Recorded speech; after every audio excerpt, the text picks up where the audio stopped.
On December 16th, Washington did not just publish a countries list, it published a new map of leverage. The Trump administration signed a new proclamation that expands the travel ban framework that started earlier in 2025, taking it from a combined 19 affected countries to a combined 39. And it sets the new regime to begin on January 1st, 2026 at 12:01 a.m. Eastern Time.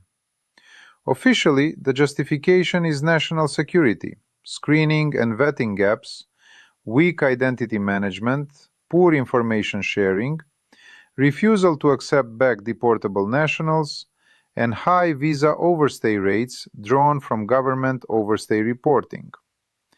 The timing is also political, arriving after high-profile violence linked in public narrative to an Afghan entrant, which gives administration a simple story. Crisis, therefore hardline. But the architecture tells you the deeper story. This is a pressure system, and visas are the lever. Think of it like a toll bridge with a gate. Gatekeeper will tell you it is about safety and rules, and sometimes it is. But the deeper purpose is to control flow and to force behavior changes from other actors who want access. That is why these proclamations always come with review cycles, lists that can expand or shrink, and the quiet promise that if a government cooperates, it can be upgraded, while if it stalls, it can be downgraded. In other words, travel policy becomes foreign policy without needing Senate treaty or congressional vote. Now, do not misunderstand the mechanics. This proclamation is written to be forward-looking and legally defensive. It applies only to foreign nationals of the designated places who are outside the United States on the effective date and who do not already hold a valid visa on that date. It also states that visas issued before the effective date will not be revoked pursuant to the proclamation. So it is not a dramatic airport roundup where everyone's documents suddenly evaporate. It is a closing door for new applicants, and those doors slam hardest on students, newly married couples, small business owners, and anyone whose plan depends on a first visa interview. And because US visas are used like a global golden ticket for conferences, education, and investment, the uncertainty spreads far beyond America. Universities plan cohorts, hospitals plan training placements, tech firms plan transfers, sports federations plan tournaments. When you introduce blanket country-based suspension, you do not only stop people you fear, you also disrupt people you do not even think about, and that disruption is part of the signal. Also, look at the pattern of who is on the lists. You see many majority non-white, low to middle-income countries, and a heavy African concentration among the new additions. That does not automatically prove racist intent, but it does raise a hard question. If the stated standard is overstay behavior and vetting capacity, why do we not see the same blunt tool applied evenly across all countries with similar data problems? The uncomfortable answer is that policy is built where political cost is low and symbolic reward is high. That is domestic politics. But it is also geopolitics, because many of these countries sit in contested spaces where China, Gulf states, Europe, and Russia compete for influence. When US reduces legal pathways, it may feel like strength at home, but it creates a gap abroad. And there is another clever feature here. The system is tiered. There is full suspension and there is partial suspension.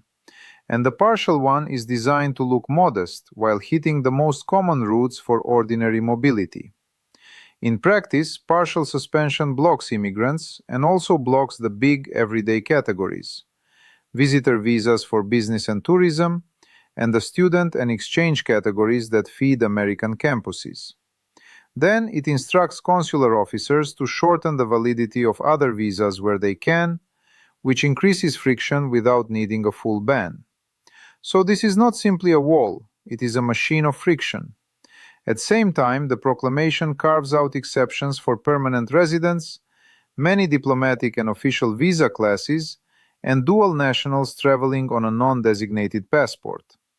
That last detail matters for Europe because a person who holds, say, Nigerian citizenship and Dutch passport is treated very differently from a Nigerian who holds only Nigerian passport. So the policy does not only divide countries, it divides families and communities inside same city. That is why I say it is leverage map. It builds hierarchy of documents and hierarchy of trust, and it pushes governments to prove compliance not through speeches but through data, databases, and deportation cooperation. Let me give you the structure clearly, because otherwise people argue in fog.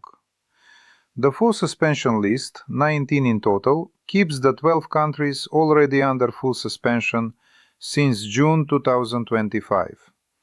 Afghanistan, Burma, Chad, Republic of the Congo, Equatorial Guinea, Eritrea, Haiti, Iran, Libya, Somalia, Sudan, and Yemen. Then it adds 7 more to the full suspension category: Burkina Faso, Laos, Mali, Niger, Sierra Leone, South Sudan, and Syria.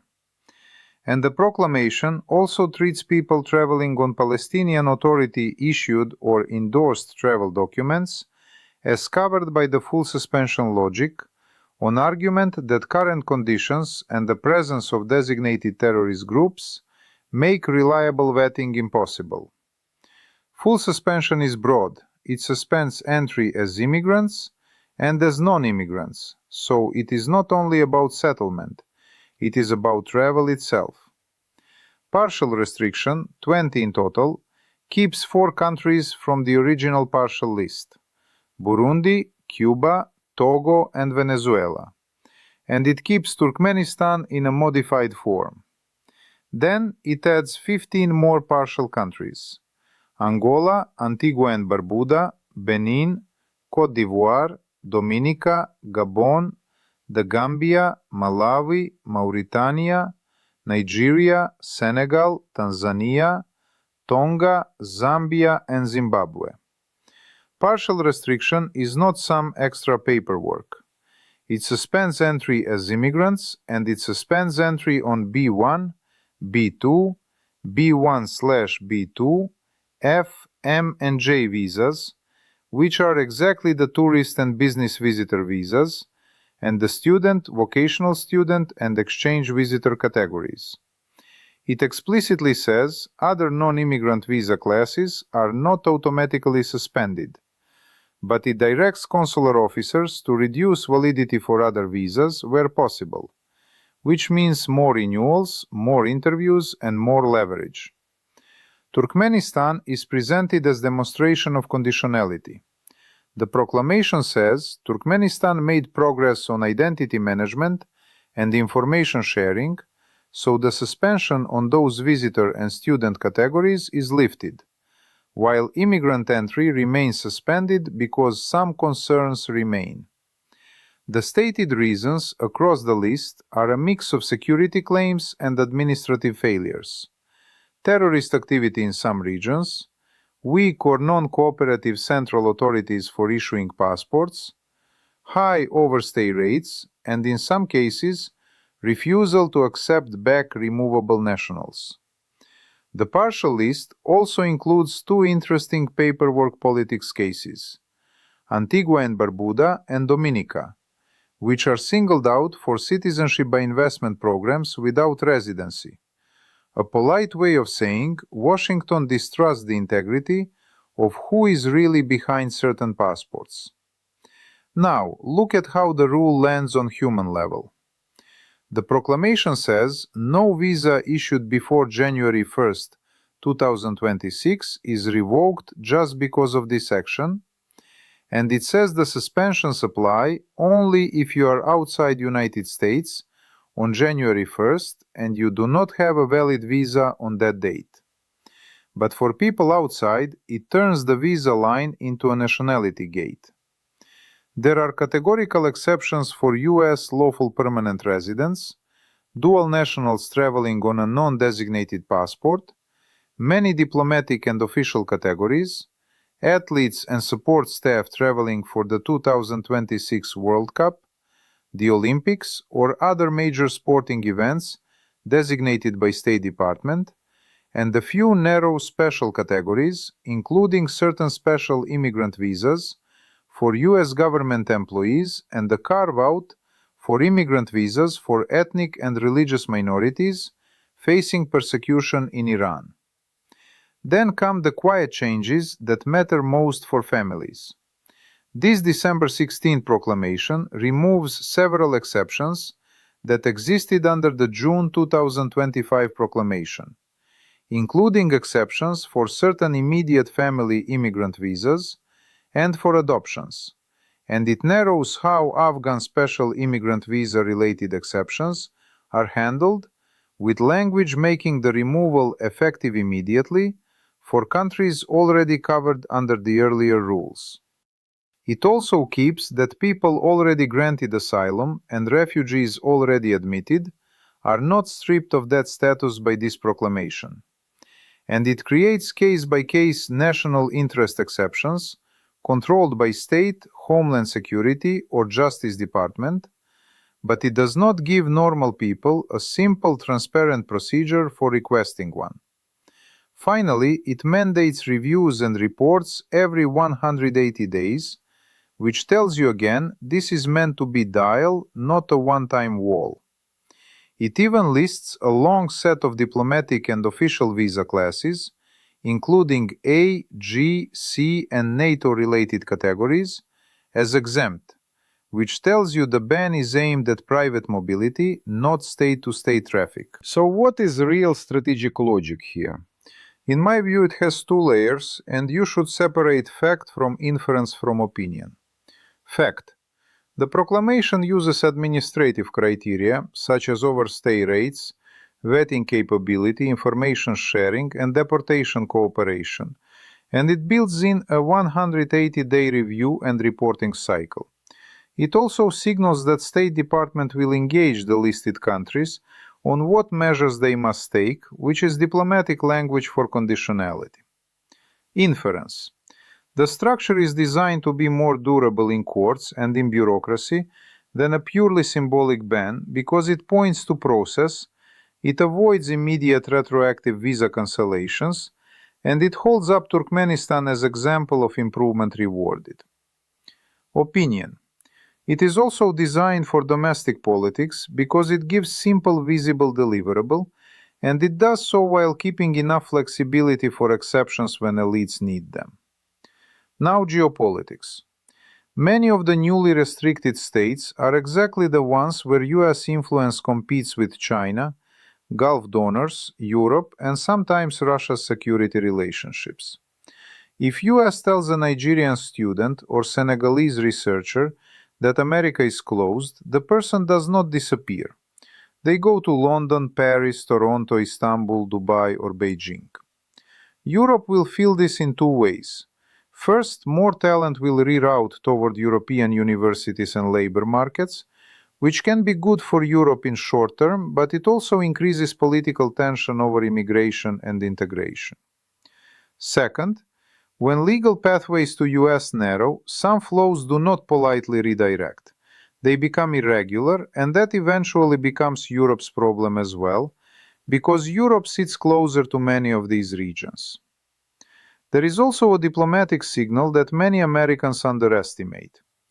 For Cuba and Venezuela, restrictions fit inside long sanctions story, so no one expects warmth. But for countries like Angola, Nigeria, Senegal, Tanzania, or Côte d'Ivoire, this will be read as humiliation, even if White House wraps it in statistics. When you tell a sovereign state that its passports are not trusted, you are not only making a security judgment, you are making a status judgment. And because so many additions are African, the optics will feed the story that America's door closes downward and opens upward. That story matters. It shapes votes at United Nations, it shapes basing rights, it shapes who signs which infrastructure deal, and it shapes where young elites build their networks.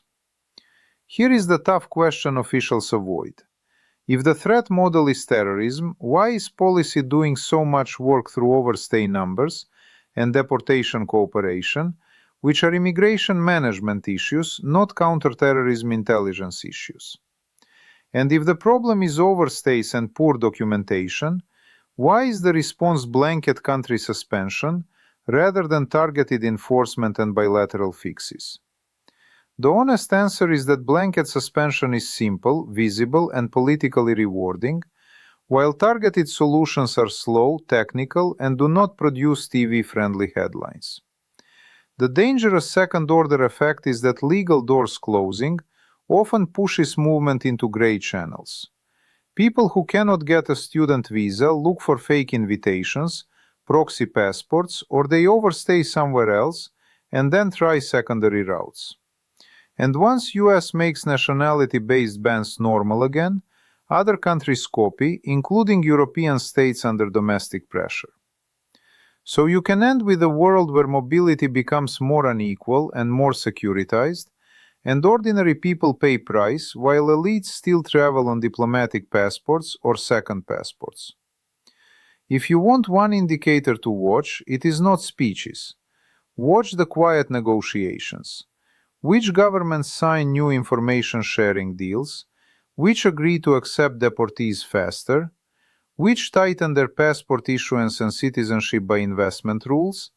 And then which names quietly disappear from the list at the first 180-day review? That will tell you whether this was primarily a security screen or primarily a bargaining chip dressed in security language.